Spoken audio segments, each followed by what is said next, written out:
साथियों नमस्कार। Real news channel में आपका हार्दिक स्वागत है। नरेंद्र मोदी जी 2002 में दिल्ली में भारतीय जनता पार्टी के नेता थे, लेकिन उससे पहले उन्होंने कभी कोई चुनाव नहीं लड़ा था और सन 2002 में भारतीय जनता पार्टी के केंद्रीय नेतृत्व ने उनको सीधे गुजरात का मुख्यमंत्री बनाकर भेजा और वहां पर वो लगातार बहुमत की सरकार के गुजरात में मुख्यमंत्री रहे। इसी दौरान 2009 में जब लोकसभा का चुनाव हुआ, उसके लिए लाल कृष्ण आडवाणी को प्रधानमंत्री पद के उम्मीदवार के रूप में चुनाव लड़ाया, लेकिन 2009 में भारतीय जनता पार्टी को बहुमत नहीं मिल पाया और सरकार नहीं बन पाई, कांग्रेस की सरकार बनी। उसके बाद में लोकसभा का चुनाव 2014 में होना था। उसके लिए गुजरात के मुख्यमंत्री नरेंद्र मोदी जी को प्रधानमंत्री पद का उम्मीदवार बनाया और उनके चेहरे पर 2014 में लोकसभा का चुनाव लड़ा, जिसमें भारतीय जनता पार्टी ने पूर्ण बहुमत की सरकार केंद्र में बनाई, जिसके प्रधानमंत्री नरेंद्र मोदी बने। नरेंद्र मोदी का केंद्र में 2 टेन्योर यानी कि 2 कार्यकाल 2014 से 2019 तक और 2019 से 2024 तक बहुमत की सरकार का शानदार कार्यकाल रहा। हालांकि उनके ऊपर आरोप बहुत लगे,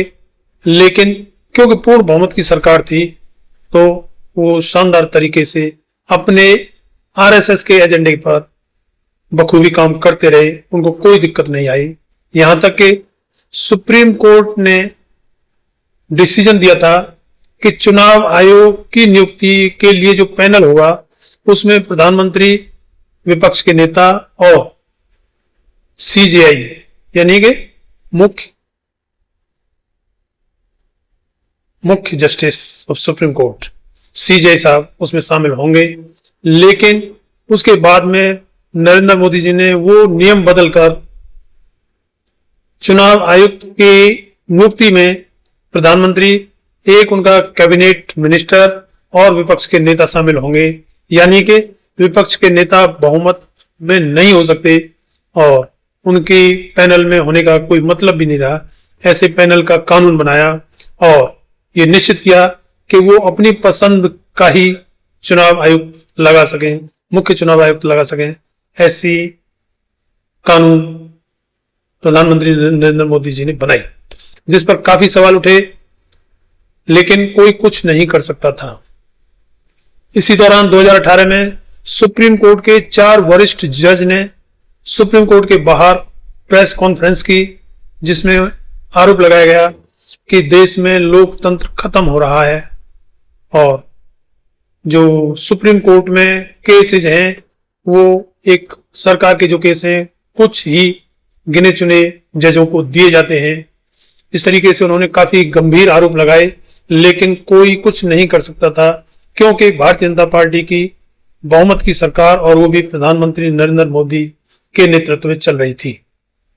उसके बाद में 2024 में लोकसभा चुनाव होना था और हुआ, जिसके लिए पहले भारतीय जनता पार्टी ने 400 सीट जीतने का दावा किया और प्रेस द्वारा पूछने पर भारतीय जनता पार्टी के कुछ नेताओं ने कहा कि उन्हें 400 सीट लोकसभा में इसलिए चाहिए कि उन्हें संविधान बदलना है। जब जनता को लगा कि ये तो कहीं ऐसा ना हो कि संविधान बदल ही दें, तो उत्तर प्रदेश में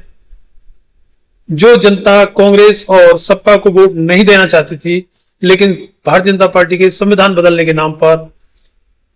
कांग्रेस और सपा के गठबंधन को झोली भर के वोट मिले, जिसमें समाजवादी पार्टी को 37 सीट मिली, जो समाजवादी पार्टी के लिए एक रिकॉर्ड था, और मृतप्राय कांग्रेस को भी 6 सीट उत्तर प्रदेश में लोकसभा की मिली। इस तरीके से और भी राजस्थान में भी और अन्य जगहों पर भी भारतीय जनता पार्टी की सीट कुछ कम हुई और इस तरीके से कुल मिलाकर भारतीय जनता पार्टी 400 सीट तो नहीं जीत पाई, बल्कि बहुमत के भी पीछे 240 सीटों पर सिमट कर रह गई। अब वर्तमान हालात जो बने हुए हैं उनमें लगता है कि प्रधानमंत्री नरेंद्र मोदी की तरफ से अगर सोचा जाए तो यही लगता है कि काश प्रधानमंत्री नरेंद्र मोदी 4 जून 2024 को जब लोकसभा चुनाव के नतीजे आए थे और भारतीय जनता पार्टी को सिर्फ 240 सीट मिली थी, ऐसे में अगर नरेंद्र मोदी सरकार बनाने से मना कर देते और किसी और को मौका देते तो कितना अच्छा होता। अब अच्छा क्यों होता? क्योंकि अब वो जिस तरीके से चारों तरफ से घिर रहे हैं और उनकी जो छवि 56 इंची एक अकेला सब पर भारी या मोदी है तो मुमकिन है, सारी छवि ध्वस्त होती जा रही है। वो अपने आप को नॉन बायोलॉजिकल और विश्व गुरु बनने का सपना भारतीय जनता को दिखाते थे। वो विश्व गुरु की छवि जब पहलगाम हमले के बाद में पाकिस्तान के साथ में ऑपरेशन सिंदूर शुरू किया गया और उस युद्ध में 8 मई को शुरू किया गया था। 10 मई को जब सीज फायर हुआ तो उसकी सूचना अमेरिका के राष्ट्रपति डोनाल्ड ट्रंप ने एक्स पर पोस्ट लिखकर दी। उसके बाद में फिर पाकिस्तान के नेतृत्व ने और उसके बाद में भारतीय अधिकारियों ने इसकी सूचना दी। इसका मतलब जनता के कान खड़े हो गए कि अगर भारत पाकिस्तान का सीज फायर होता है तो इसकी सूचना अमेरिका के राष्ट्रपति क्यों दे रहे हैं? ये तो सूचना भारतीय नेताओं को देनी चाहिए थी, प्रधानमंत्री को इसकी सूचना देनी चाहिए थी, लेकिन इसकी सूचना राष्ट्रपति अमेरिका के डोनाल्ड ट्रंप दे रहे थे, जिसमें सीज फायर से पहले जब युद्ध चला या युद्ध जैसे हालात बने, उनमें दुनिया के तमाम देश जो हमारे साथ खड़े होने चाहिए थे वो हमारे साथ खड़े नहीं हुए और यहां तक कि चीन ने तो पाकिस्तान के साथ खड़े होने की घोषणा भी कर दी और अमेरिका पाकिस्तान के साथ खड़ा हुआ और तुर्की भी पाकिस्तान के साथ था। दूसरी तरफ हालांकि पहलगाम हमले की निंदा तो तकरीबन सभी देशों ने की, लेकिन जब पाकिस्तान के साथ ये झड़प हुई उनमें हमारे साथ दुनिया का कोई देश नहीं खड़ा हुआ। बस इजराइल जो खुद ही वहां अपने युद्ध में उलझा हुआ है और अफगानिस्तान के बारे में कहा जा सकता है कि उन्होंने कुछ हद तक साथ दिया। ऐसे में प्रधानमंत्री नरेंद्र मोदी जी की विदेश नीति और विश्व गुरु की छवि ध्वस्त होती दिखाई दी और विदेश नीति फेल होती हुई दिखाई दी। उसके बाद में ऑपरेशन सिंदूर के बाद में प्रधानमंत्री नरेंद्र मोदी ने टीम बनाकर विभिन्न देशों को भेजी, जिसके बारे में कहा गया कि ये पाकिस्तान के आतंकवाद के बारे में सभी को बताएंगे, लेकिन उसका भी कोई अच्छा रेस्पॉन्स नहीं मिला और नरेंद्र मोदी की छवि में कमी आती चली गई। विश्व गुरु का तमगा तो उनका ध्वस्त हो चुका था। उसके बाद में अल्पमत की सरकार के प्रधानमंत्री थे तो देश में भी उनके खिलाफ, उनकी पार्टी में भी और विपक्ष भी उन पर हावी होने लगा। उसी के साथ आरएसएस भी उनके ऊपर हावी होने लगा और उनको हटाए जाने की भी मांग की जाने लगी, बशर्ते के इशारों में ही की हो, जिसमें आरएसएस के सरसंघचालक मोहन भागवत ने केरल में एक कार्यक्रम में अपने पुराने वरिष्ठ नेता पिंगले जी का बयान कोट करते हुए कहा था कि जब पिंगले जी का 75 वर्ष की जन्मगांठ पर उनको जब शॉल उड़ाया गया तो उन्होंने कहा था कि 75 साल की उम्र होने पर जो शॉल बदन पर आता है वो इस बात का संकेत है कि आप हट जाओ, अब दूसरों को मौका दो। तो इसको भी प्रधानमंत्री नरेंद्र मोदी की 75 साल की उम्र होने की सूरत में रिटायर होने का ही संकेत माना गया था। अब उसमें ज्यादातर मीडिया रिपोर्ट्स में यही बात आती है कि आरएसएस और प्रधानमंत्री नरेंद्र मोदी और उनके गृह मंत्री अमित शाह के बीच में रस्साकसी चल रही है। एक तरफ अमेरिका के राष्ट्रपति डोनाल्ड ट्रंप 34-35 बार भारत पाकिस्तान के युद्ध का सीज फायर का क्रेडिट ले चुके हैं, वो खुले मंचों पर बोलते हैं, लेकिन प्रधानमंत्री नरेंद्र मोदी जी उसको कोई साफ जवाब नहीं दे पाते हैं, खुलकर नहीं कह पाते हैं कि सीज फायर में अमेरिका का कोई मतलब नहीं था। ये अमेरिका के राष्ट्रपति डोनाल्ड ट्रंप झूठ बोल रहे हैं। दूसरी तरफ उन्हीं के एक वरिष्ठ नेता या कहेंगे भारतीय जनता पार्टी के पूर्व सांसद और वरिष्ठ नेता सुब्रमण्यम स्वामी बार बार प्रधानमंत्री नरेंद्र मोदी के खिलाफ ऐसे ऐसे आरोप लगाते हैं कि जैसे कि उन्होंने कहा कि चीन और अमेरिका के पास नरेंद्र मोदी की कुछ फाइलें ऐसी हैं जिसकी वजह से इन दोनों देशों के खिलाफ प्रधानमंत्री नरेंद्र मोदी बोल ही नहीं सकते हैं। इसके अलग अभी प्रधानमंत्री नरेंद्र मोदी 31 जुलाई को चीन जा रहे हैं, हालांकि वहां एससीओ की मीटिंग है, लेकिन उसके लिए भारतीय जनता पार्टी के वरिष्ठ नेता सुब्रमण्यम स्वामी ने कहा है कि नरेंद्र मोदी को चीन नहीं जाना चाहिए, चीन जाने पर उनको चीन गिरफ्तार कर सकता है।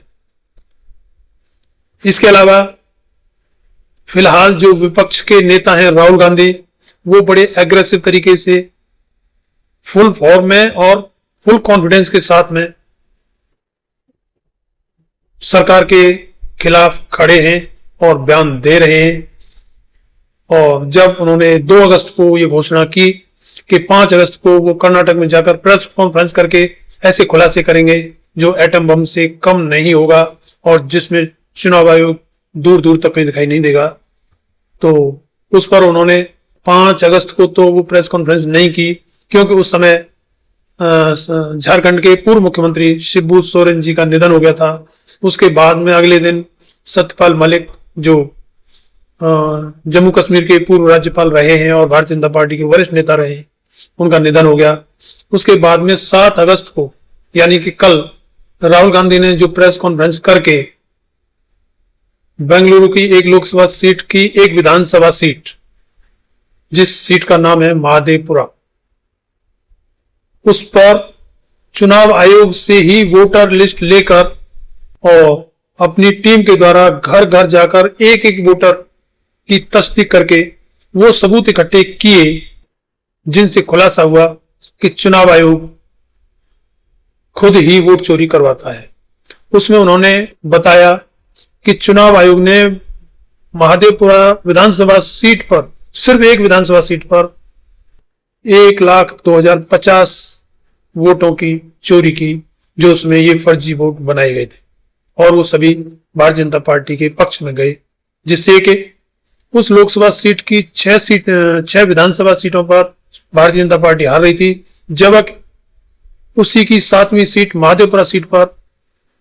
भारतीय जनता पार्टी ने क्लीन स्वीप किया। तो ये कैसे हुआ, जिसको वो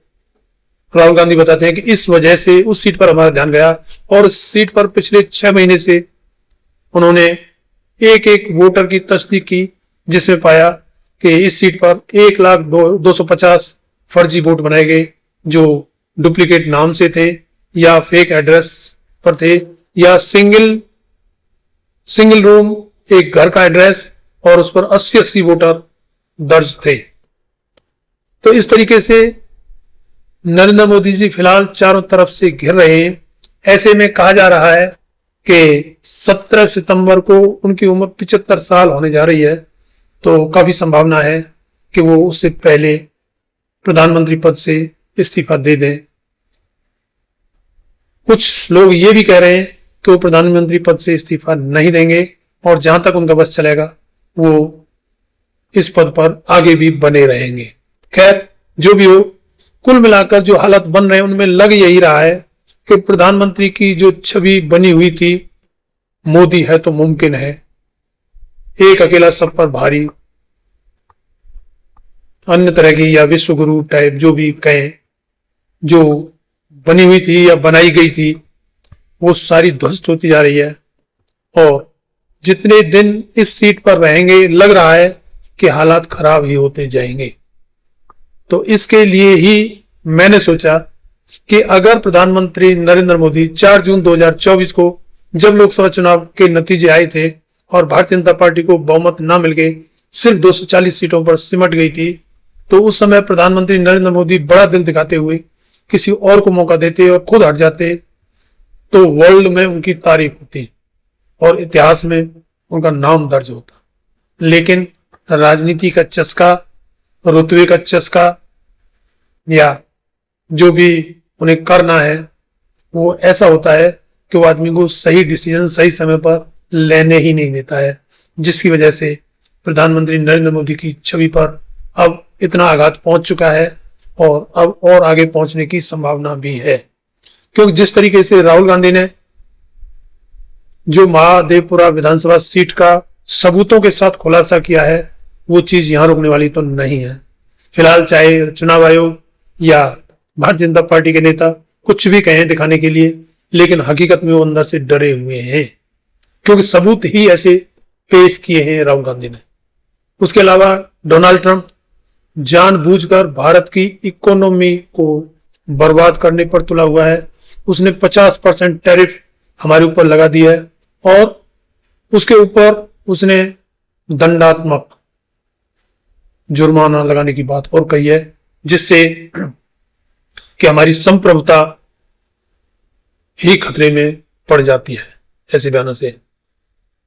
कोई देश किसी देश के खिलाफ दंडात्मक कैसे कर सकता है? कोई डोनाल्ड ट्रंप हमारा बॉस थोड़ी ही है या हमारा सीनियर थोड़ी ही है। वो अपने देश का प्रधानमंत्री है, अपने देश का राष्ट्रपति है, जो वहां राष्ट्रपति ही राष्ट्र प्रमुख होता है, उसी के पास सारी शक्तियां होती हैं। लेकिन वो हमारे खिलाफ दंडात्मक तो नहीं कर सकता। हालांकि उसने जो किया है वो भी बहुत ज्यादा कर दिया है। हमारे देश के प्रवासियों को जब उसने अपने देश से निकाला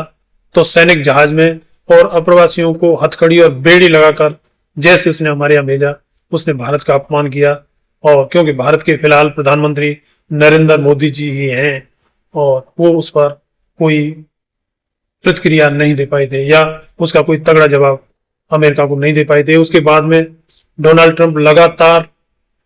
भारत के ऊपर ऐसी हरकतें कर रहा है जो असहनशील है, लेकिन नरेंद्र मोदी जी पता नहीं किस वजह से उस पर कोई रेस्पॉन्स नहीं कर पा रहे हैं।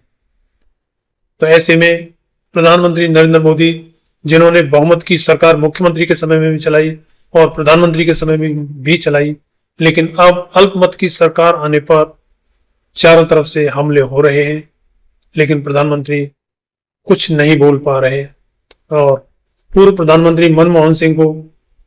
जैसे भारतीय जनता पार्टी के नेता मौनी बाबा कहते थे, उसी तरीके से अब प्रधानमंत्री नरेंद्र मोदी जी मौनी बाबा बने हुए हैं, जबकि डोनाल्ड ट्रंप इतनी इंसल्ट कर रहा है। और ये कहानी अभी यहां पर भी रुकने वाली नहीं है, क्योंकि जैसे मीडिया रिपोर्ट्स बता रही हैं कि मोदी जी के परम मित्र अडानी के खिलाफ जो अमेरिका में केस चल रहा है, उसमें बताया जाता है कि उसमें अडानी की गिरफ्तारी निश्चित है। तो ऐसे हालातों में जो प्रधानमंत्री नरेंद्र मोदी का सब कुछ अडानी अंबानी के ऊपर टिका हुआ है, क्योंकि जो भी ठेका देना है वो अडानी अंबानी को देना है, जो भी फायदा पहुंचाना है अडानी अंबानी के लिए पहुंचाना है। और यहां तक कहा जा रहा है कि नरेंद्र मोदी जी ने जितनी विदेश यात्राएं की, उसमें नरेंद्र मोदी जी की यात्रा के बाद में अडानी पहुंचते थे और उनको वहां के ठेके मिल जाते थे। तो इस तरीके से फिलहाल प्रधानमंत्री पद पर बैठे नरेंद्र मोदी जी की छवि काफी धूमिल होती जा रही है। इसलिए मैं सोचता हूं कि काश नरेंद्र मोदी जी 4 जून 2024 को जो लोकसभा चुनाव के नतीजे आए थे, उसी समय प्रधानमंत्री बनने से मना कर देते और किसी को मौका देते तो कितना अच्छा होता और देश और दुनिया उनको कितने अच्छे तरीके से याद करती। इस वीडियो में इतना ही। चैनल को सब्सक्राइब करें और इस पर अपनी राय कमेंट बॉक्स में लिखकर जरूर बताएं कि आप लोग इस बारे में क्या सोचते हैं। आपकी राय हमारे लिए बड़ी ही महत्वपूर्ण है। धन्यवाद। जय भीम, जय भारत।